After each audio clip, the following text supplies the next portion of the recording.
The diner was one of those timeless places that looked as though it hadn't changed in 50 years. A neon sign buzzed in the window, the smell of bacon and fresh coffee clung to the air, and the clink of forks against porcelain plates created a steady background rhythm. It was the kind of place where truckers stopped for a hot meal at dawn, where old farmers came in after chores, and where regulars had their booths as though they were reserved by invisible signs. Among those regulars was Jack Turner, an 81-year-old veteran who carried himself with quiet dignity.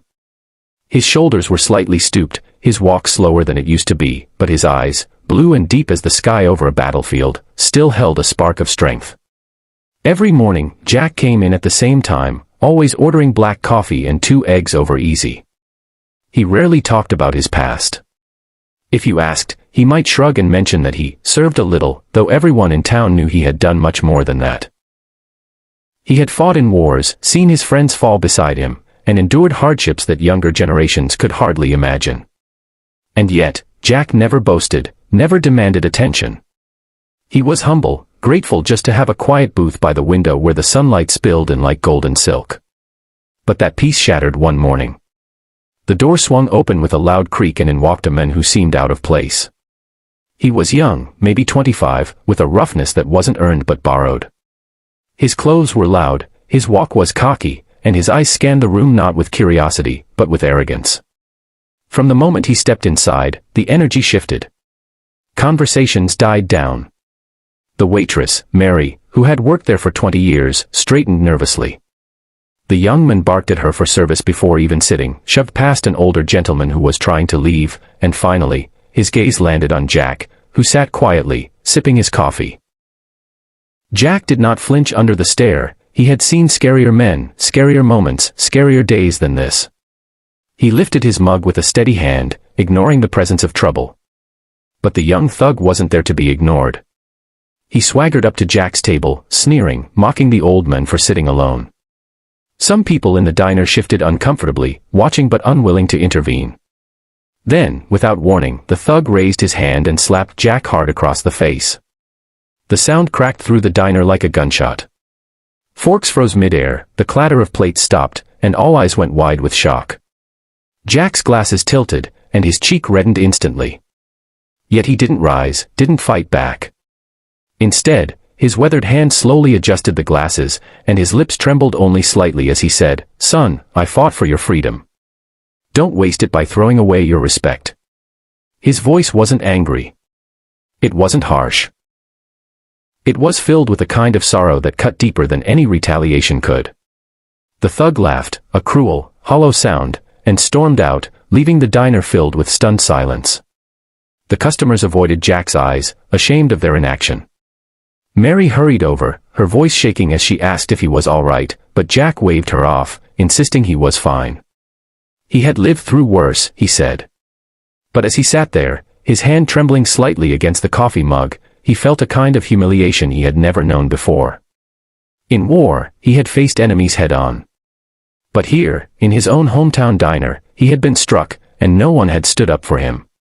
That hurt far more deeply than the sting on his cheek. Hours passed. Jack stayed at his booth longer than usual, sipping his coffee slowly, staring out the window as the clouds drifted across the sky. He thought of the men he had served with, men who would never have let such a thing go unanswered. He thought of the years he had given to a country that now seemed filled with a generation that no longer valued sacrifice. But he also thought of his son, Mike, whom he hadn't seen in a long while. Their paths had diverged years ago, Jack, the soldier of order and discipline, Mike, the rebel who had chosen the biker life. Jack loved him, but they had not always understood one another. Then, just as the morning sun dipped into afternoon shadows, the diner door creaked open again. A tall, broad-shouldered man stepped in. His beard was thick, his leather vest patched with the unmistakable insignia of the Hells Angels. His eyes scanned the room quickly, and when they landed on Jack, they softened for a moment. This was Mike Turner, Jack's son. Rumors about him had long drifted through town, bar fights, long rides with his biker brothers, a life lived on the edge. But to those who truly knew him, Mike was more than the stories. He was fiercely loyal, protective, and carried his own code of honor. Mike's eyes narrowed as he took in his father's swollen cheek. He walked over, his boots heavy on the diner floor, and crouched beside Jack. "Who did this?" he asked, his voice low but filled with barely controlled fury. Jack shook his head, urging his son to let it go. "It's not worth it, son." But Mike's jaw clenched. To him, it wasn't just about the slap. It was about the men who had given him life, the men who had raised him with values even when they clashed. No one, absolutely no one, laid a hand on Jack Turner and walked away as if nothing had happened. Mike stepped outside, pulling out his phone. Minutes later, the distant rumble of motorcycles began to echo through the town. The sound grew louder, closer, until the street outside the diner thundered with the arrival of dozens of bikes. The Hells Angels had come. One by one, they parked in a line, leather vests gleaming, engines growling like beasts. The entire diner shook with the power of their presence. Townsfolk peered from windows, whispers racing through the street. As fate would have it, the young thug from earlier appeared again, swaggering down the road, still drunk on the illusion of his own toughness. But when he saw the line of bikes, the leather-clad men waiting silently, and Mike standing at the front like a storm about to break, his swagger dissolved instantly. His steps faltered. His face paled. He realized too late that his earlier cruelty had lit a fire he couldn't control. Mike stepped forward, towering over him. "You think it's funny to slap an old man," he growled, his voice sharp as broken glass. He pointed toward the diner. "That man in there is my father. That man fought for this country when you weren't even a thought in your daddy's head. And you humiliated him." The thug stammered, tried to laugh, but his voice cracked. Mike grabbed him by the collar, lifting him like a rag doll. Their faces were inches apart as Mike whispered, "You ever lay a hand on him again, or any man who served like him, and you'll answer to all of us." Behind him, the Hells Angels stood in silent formation, their presence alone enough to paralyze the thug with fear. The thug collapsed when Mike let him go, scrambling backward, begging, nodding frantically. His arrogance was gone. His swagger broken. He fled down the street, disappearing into the distance, never to return to that diner again.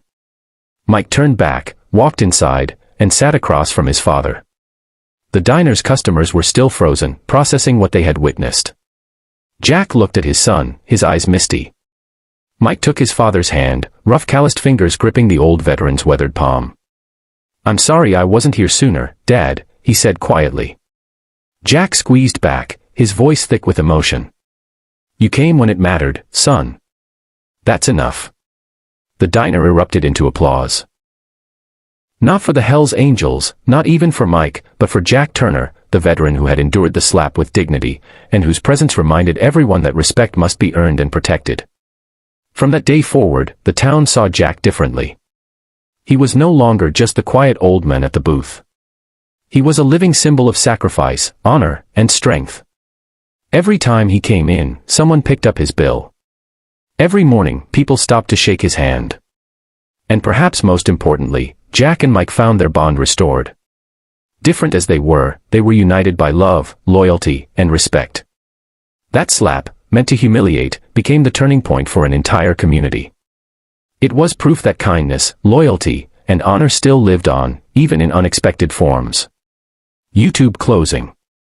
And that, friends, is the powerful story of how an old veteran's dignity and a son's loyalty brought justice, respect, and healing. What do you think? If you were in that diner, what would you have done? Share your thoughts in the comments. I love hearing your perspectives. And if you want more emotional and inspiring real-life stories like this, make sure you like, subscribe, and ring the bell icon so you never miss another story from my channel. Kindness wins. Because no matter what, kindness always wins.